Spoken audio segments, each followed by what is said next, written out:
안녕하세요. 웅덩이 매매법 레버리지 ETF 장기 투자자 디벨롭몽입니다. 오늘도 계좌 먼저 공개하고 시작합니다. 먼저 국내 계좌는 현재 평단가에 위치해 있는데요. 금요일 미국 증시가 크게 상승해서 월요일 국내 계좌는 양전할 것으로 예상됩니다. 그리고 미국 직투 계좌 역시 꽤 많이 말아올렸고 SS와 USD는 평단가가 꽤 낮은 상태입니다. 그래서 여전히 전 나스닥 200 QLD를 집중적으로 분할 매수하고 있습니다. 현재 58달러까지 낮추었습니다. 이번 웅덩이 매매법 61선 매수 타이밍 분할 매수가 끝나면 57달러로 내려갈 것으로 예상됩니다. 현재 웅덩이 매매법 매수 현황입니다. 나스닥 2배 레버리지 QLD가 61선에 딱 터치하고 상승했는데요. 현재 좋은 타이밍에 2일차까지 분할 매수 완료했습니다. 앞으로 전 5일차까지 계속 분할 매수합니다. 다음은 S&P 500 2배 레버리지 SSO입니다.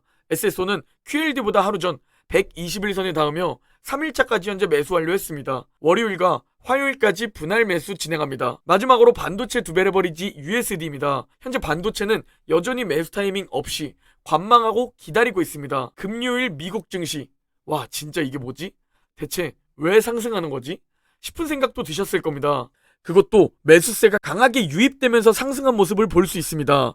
아니 금리를 더 올리겠다는 비관론에 인플레이션은 안 잡히고 있다는 비관론까지 들리는데 대체 왜 상승하는 건지에 대해 두 가지 정말 중요한 긍정적 요소가 있어서 뒤에서 자세히 공유드리겠습니다. 먼저 금일 맵을 살펴보면 전체적으로 초록초록한 모습을 볼 수 있습니다. 재작년 말부터 이어져온 하락장은 변동성이 정말 극심한 탓에 하루는 기분이 우울했다가 그 다음날은 또 신나하고 이런 천국과 지옥을 계속 오가면서 많은 개인 투자자들을 지치게 만드는 하락장이었죠. 우리는 장기 투자자인 만큼 하루하루 일희일비하기보다는 떨어지면 줍줍해서 좋고 오르면 계좌가 올라가니 좋고 라는 오줄 웅준 마인드를 가지고 있어야 합니다. 다시 돌아와서 어제 애플이 큰 상승을 보이면서 미국 증시의 상승을 이끌었습니다. 그 거대한 시총일위 기업이 3.5%나 급등했죠. 애플이 크게 상승한 이유는 두 가지입니다. 먼저 첫 번째, 애플의 하드웨어를 제작하는 폭스콘이 인도의 공장을 신설한다는 소식입니다. 이게 애플의 상승의 이유가 된 이유는 먼저 탈중국화라는 기대감입니다. 이번에 중국에 공장을 둔 기업들이 제로 코로나 정책으로 공장 가동이 멈추면서 실적에 꽤나 큰 영향을 주고 불안감을 주었었는데요. 애플은 이 사태를 겪은 후 빠르게 탈중국화를 진행하는 것으로 보입니다. 그리고 이 탈중국화라는 이슈가 호재로 반영되었고 추가로 폭스콘이 이 경기 침체가 우려된다는데 인도에 공장을 신설한다고?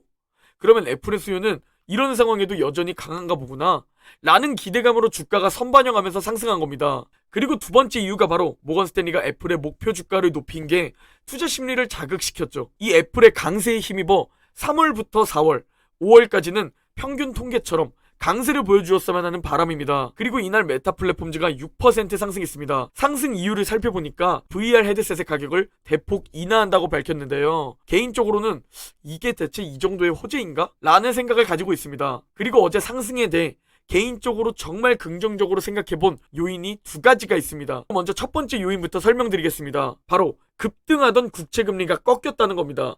제가 최근 영상에서 계속 강조드린 게 뭐냐면 국채금리의 상승이 너무 강하다. 이러면 주가는 당연히 하락할 수밖에 없다. 라고 말씀드렸는데요. 여기서 국채금리가 어디까지 상승하는지 그게 중요하다라고 전달드렸는데 드디어 일단 하루지만 하락하는 모습이 나왔고 꽤나 크게 하락하는 모습을 보여주었습니다. 화면에 보시면 아시겠지만 국채금리와 주식시장은 보통 반대로 흘러갑니다. 뭐 단기적인 하루 혹은 며칠은 같이 움직일 수 있으나 큰 틀에서 바라보자면 반대로 움직이죠. 그리고 최근 2월부터 3월까지 한 달 동안의 국채금리와 나스닥 흐름을 살펴보면 국채금리가 갑자기 급등하기 시작했고 나스닥이 반대로 급락하기 시작한 것을 볼 수 있습니다. 반대로 움직이는 것이죠. 그리고 최근 한 달 동안 국채금리가 상승하고 나스닥이 급락했던 이유는 탄탄한 고용보고서, 인플레이션 고착화 우려, 연준의 긴축 우려라는 요인 때문입니다. 그런데 어제는 드디어 다른 흐름을 보였습니다. 국채금리가 하락하는 모습을 보여주었고 반대로 나스닥이 상승하는 흐름을 보여주었죠. 이게 제가 바라본 긍정적 요인 첫 번째입니다. 라파엘 보스틱 총재가 50bp가 아닌 3월 25bp 인상을 지지한다 라고 말해준 게 꽤나 좋은 영향을 주고 있습니다. 그리고 미국 기준금리는 5.75%까지 등장했었다고 제가 급하게 전달드렸었는데요. 이게 다행히 현재는 5.5%로 내려왔습니다. 물론 7월에도 인상을 하냐 안 하냐는 여전히 박빙인 상황입니다. 이건 좀 더 데이터를 보고 연준 위원들의 발언을 좀 더 들어봐야 할 것 같습니다. 지금 예측할 수 없는 부분으로 보이죠. 그리고 환율도 내려오는 모습을 보이며 다시 1,300원까지 내려온 상황입니다. 그리고 어제 개인적으로 정말 좋게 바라본 두 번째 요인은 바로 하락 추세선과 200일선입니다. 화면 속 차트는 S&P 500 일봉 차트입니다. 진짜 소름 돋는 그림입니다.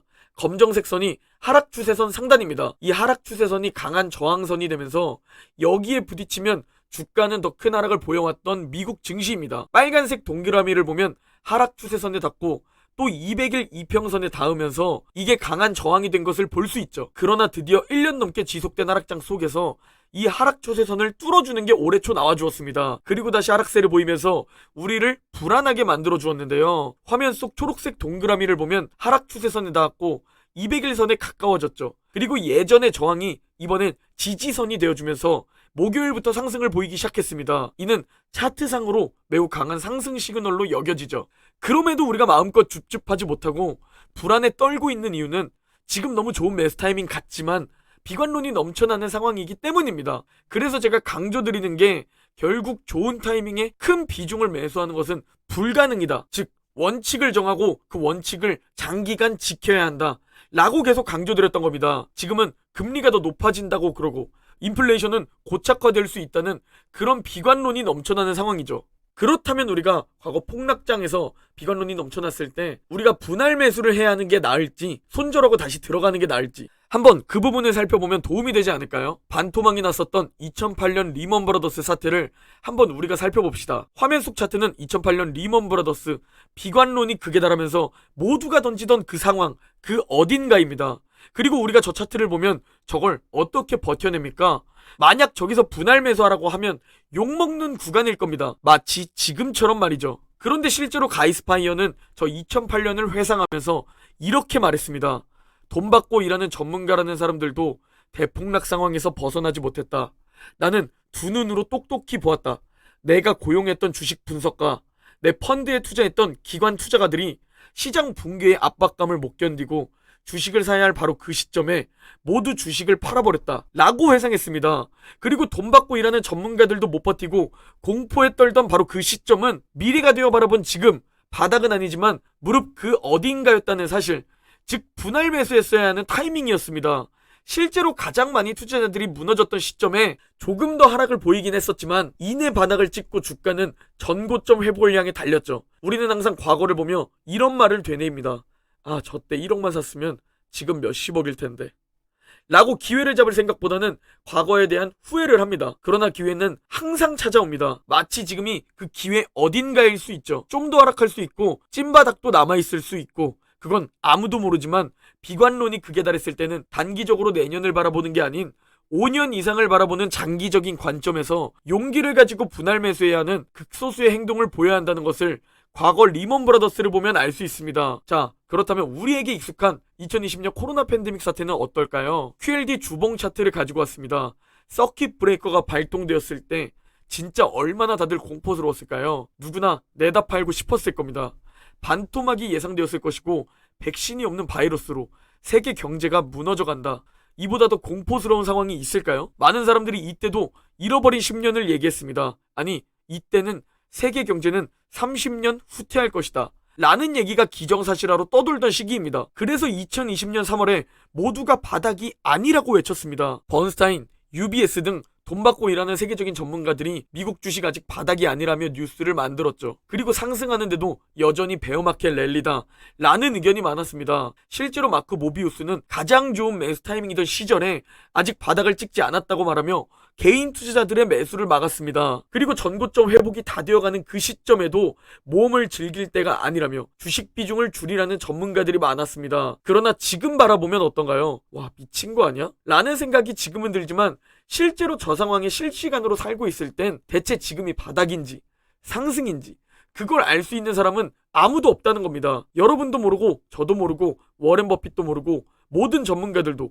부자들도 맞출 수 없다는 겁니다. 그래서 해야 하는 투자 방법이 가장 확률 높은 방법을 선택해야 하는 겁니다. 그게 바로 우상향이 가장 확실한 미국 증시라는 종목을 선택해서 투자 자산에 대한 확신을 가지고 위기가 와도 기회로 바라보고 인내하며 투자에서 가장 중요한 핵심인 시간을 활용한 투자를 해야 한다는 사실입니다. 우리가 제대로 된 복리 효과를 누리지 못했기에 이게 얼마나 대단한 힘인지 크게 느끼지 못하지만 이걸 느끼려면 14년을 보유해야 한다고 합니다. 그래서 제가 이걸 여러분들께 직접 보여드리고자 14년 이상 보유하려고 하는 겁니다. 그게 여러분들께 공개드리는 제 자산에서 보일 것 아닙니까? 이 복리라는 것에 대해 알버트 아인슈타인조차 세계 8대 불가사의이자 인류 최고의 발명품이라고 말했죠. 아마 이 영상을 보는 여러분 대부분 복리의 힘을 사용하기 전에 매도하실 겁니다. 그러나 이제 이걸 알았으니 매도하기 전에 한 번이라도 더 고민해보고 조금이라도 더 보유해야 하지 않을까요?